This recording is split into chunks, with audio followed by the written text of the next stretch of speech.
I'm back, and after watching the NFL today, just about an hour ago, so we're on the fifth reading of the Glory of Love saga for the first Glory of Love book entitled The Glory of Love for the Boomer Esiason Foundation. And we're on chapter 11, actually we're still at chapter 11.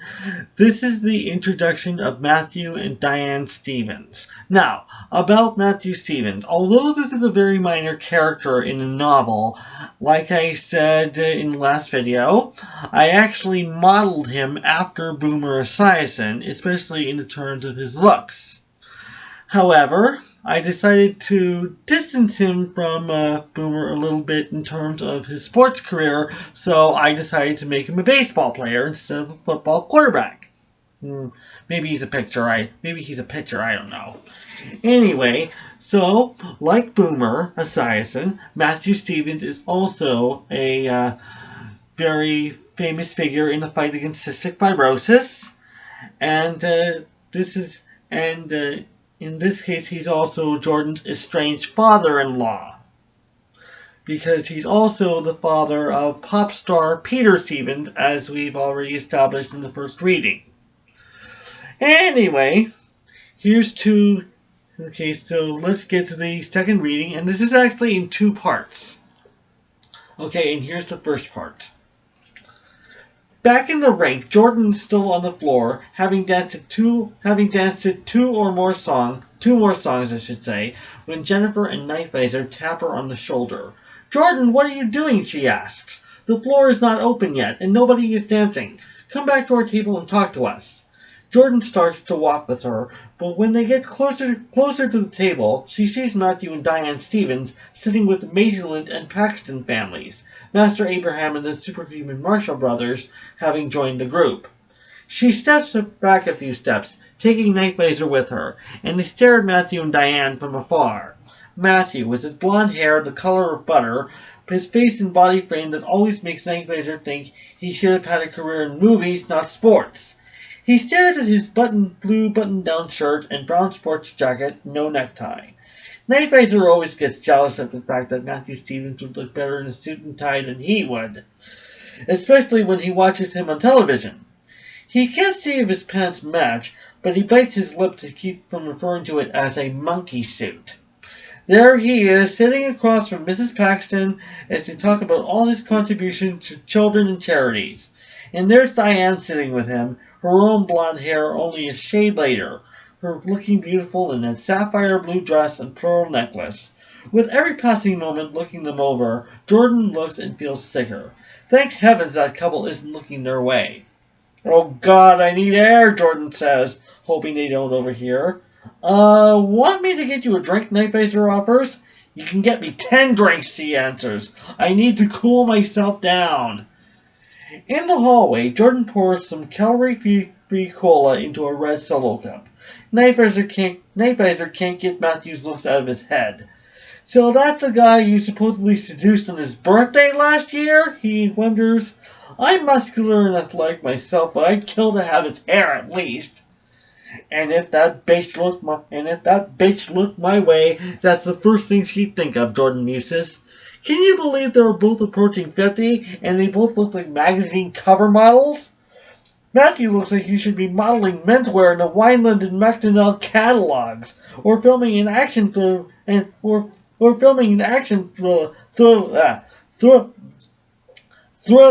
where he plays some hot-witted detective looking for some tail. She is finishing her drink when Diane steps out into the hallway. She's not happy to see her, but she does sound civil when she speaks to her. "Hello, Jordan." "Hello, Diane," Jordan answers, not looking up at her. "Glad you and Matthew could make it." Nightvisor is still squeezing her hand, but Jordan notices this and says, Nightvisor, if you want to go back into the rink, Diane and I can talk in private." He nods and leaves the women alone. She slowly turns her head towards her estranged mother-in-law. "So, how's Peter been doing? I think it's been 6 months since he first left." He got out in 4, Diane says. Matthew had to analyze the All-Star game for radio, and his pre-game show was on location. We had to thank God that the game was closer to Sunset West so we could stay and visit Peter. Look, I feel guilty enough as it is, Jordan begins. Oh, what a load of trash, Diane spits. Then what was that story about you with those cops and firefighters of Crystal Isle at that annual picnic back in early August? They also had a cop versus firefighter beach volleyball game, and they looked hot in their Speedos, Jordan says. What was I supposed to do? And anyway, I didn't have anyone serious back then, and it was a public event. It was just a one-time thing where I was touching intimate body parts. And you were making them enjoy it, Diane replies. Yeah, well, it wasn't like I was thinking about Peter then. I was thinking more about how happy I was to be rid of you. Diane looks as if she hit her with a taser. Excuse me? At least I've remained faithful to Matthew for more than 20 years, and our marriage had the strength to survive your little tryst with him last year. Jordan tries to shush her, looking around. Perhaps people have heard, but it looks as if they don't notice them. Will you keep your voice down, she hisses. If you're trying to embarrass me, it's not going to work. I'm trying to build a reputation as a charitable celebrity, not just some socialite who knows and does little. Oh, and I'm sure you chose cystic fibrosis fundraising to try and build that reputation, right? Diane says. No, you chose this because it's what Matthew and I have been doing for close to 20 years, and you're desperate to get back into my stepson's pants. And probably my husband's too. Jordan gives her an unbelievable-looking stare. And you're going to call me a sick woman? Look at the assumptions you've been making towards me this whole damn conference weekend. You've made a career out of starting and spreading rumors about me and criticizing my lifestyle the entire time I was married to Peter. You and your siblings and his damn sisters. God, I would hate to have one of them as my mother-in-law. And yet that didn't stop you from sexing up the policemen and firemen of Liberty City. Then who was that you were with just now? His name is Nightvisor, and he's one of the superhuman Marshall brothers. And the moment I saw him at that party, and this was just 2 weeks after the picnic, by the way, I decided I didn't want anyone else, not even Peter or Matthew. This just has me thinking about them, that's all. And I'm doing this out of their respect. I'm going to find that young man, or maybe pick him out from that group he's likely with, and tell him what kind of a woman you really are. Diane hurries back into the rink. Jordan finishes her cola and pours herself another cup. She takes it back to the rink, desperate to find Nightvisor. No way is she dragging him into the soap opera, she decides. In the distance, Diane's back is towards Jordan as she's speaking. Nastily, Jordan thinks, with Nightvisor. He's looking over her shoulders at Jordan, unsure if he should believe all the stories she's telling about her. Then he's replying to Diane, probably saying that he knows about Jordan's scandalous past, but she's trying to change. Then Jennifer gets involved in the conversation, adding that if it wasn't true, then Jordan wouldn't have set this whole thing up. But Jordan isn't waiting for an apology from her. That's part 1. Now, part 2. After 45 more minutes, the DJ decides to play a set of slow dance songs, and the first one is also from Peter's debut album, Nightvisor and Jordan notice. The ballad is First Base Slow. Jordan insists on going back to the floor for this one. Nightvisor tries to dance like a gentleman, but looks awkwardly at Jordan. Gee, Jordan, he says, you seem awfully hankered on Peter. You insist on dancing to all of his songs. And here's a little trivia, Jordan says. This song, You're Striking Me Out, and Swinging Around were all written by the same songwriter, Greg Amberson. Some people at Singleton Records heard Peter sing the national anthem at one of the Liberty City hometown baseball games, and they were so blown away at his talent, they wanted to sign him to a record deal. I guess they knew it wasn't lip-syncing, Nightvisor says. Right, and this was when Peter was 14 and agreed to a record deal. Anyway, Greg Amberson learned that Peter was the son of a baseball great, and after doing enough research on Matthew's career, wrote those songs exclusively for Peter. Nightvisor stays silent, but Jordan keeps speaking. And the title of this album, Jackhammer Kings and Stingers, represents the teams that Matthew played for. Nightvisor groans a bit. How much more of Peter Stevens' life story does he need to hear? Will Jordan start gushing on his good looks again? Meanwhile, Diane, Master Abraham, Leander, and Highclere are watching them from their table. Diane looks less than impressed. "Oh, that looks so pathetic," she says to Master Abraham. "Anyone with working eyes can see that this is all for show. Notice that Jordan's been dancing to every one of Peter's songs that's played so far, including when Matt and I came before the floor opened." "Take heart, good woman," Master Abraham replies. She's been trying to stay faithful to my nephew and student." "Well, she looks ridiculous," Diane complains. "And she's going to try and convince me that she's moved on. I don't know who she thinks she's fooling, but it isn't the two of us."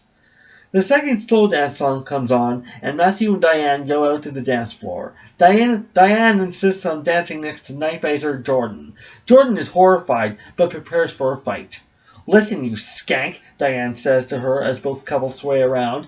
"If you were really trying to move on from Peter, you would have stayed off the dance floor when his music came on." Jordan responds, but her voice is louder, especially when she sways away from Diane. "Excuse me," she cries. "You listen. I wasn't even in Peter's life when his album made it big, not even when it hit the mark of 12 million copies sold.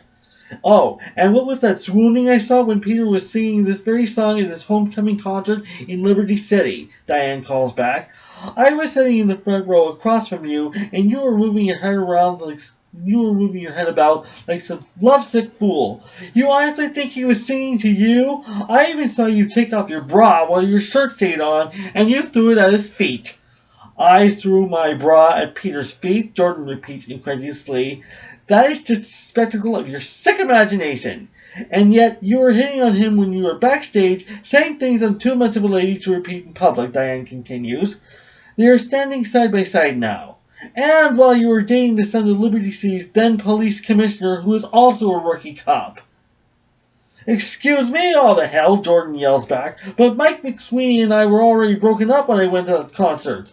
My sister and my girlfriends bought the ticket for me to cheer me up. Right when I saw Peter, I knew he would be the one for me, and I didn't care what my mother thought back then. I even tried to convince her that I needed a break from the police.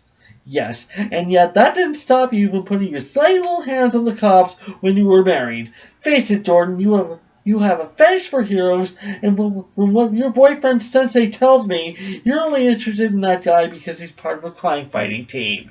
"Go to hell, Diane," Jordan spits, then takes Nightvisor back to the new table to keep watch on the Kensingtons. Right now, they look depressed, talking about the very bad luck they've been having. Yes, and in case you couldn't figure it out, the Kensingtons are the arch enemies to the superhuman Marshall Brothers, always committing the crimes in Crystal Isle that the superhuman Marshall Brothers work to stop. And they're actually involved in the next reading, which we're going into chapter 12. So I'll see you then.